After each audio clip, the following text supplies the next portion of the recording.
వేల సంవత్సరాలు ఊరవతల వెలివేసి అరే మాలోడా మాది కూడా అని రోజు తిడతా ఉంటే, కూలికి పోతే అవమానిస్తే, ఉద్యోగానికి పోతే అవమానిస్తే, ఇల్లు ఇవ్వకుండా అవమానిస్తూ ఉంటే వాడు నీలాంటి పాలకులు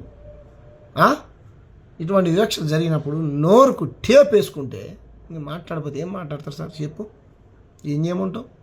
మర్యాద కావాలంటున్నావు కదా, చాలా పవన్ గారు, పవన్ కళ్యాణ్ గారు, సారు అని పెద్దగా ఇవ్వాలా?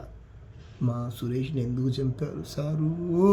మా దళిత సురేష్ని ఎందుకు చంపారు సారు? పిఠాపురంలో మా మాలోళ్ళని గ్రామ బహిష్కరణ ఎందుకు చేశారు సారు అని అడగాలనా? ఏంటండి నువ్వు మాత్రం ప్రతిపక్షంలో హోదాలో ఉన్నప్పుడు అక్కడ ఉన్నటువంటి ప్రభుత్వాన్ని నా రకల్లారా హూ హో హో హో అని అనవచ్చు. నువ్వు మహిళా సాధికారత గురించి మాట్లాడుతున్నావు. నీ తోటి శాసనసభ్యురాలు పేరు వైసీపీ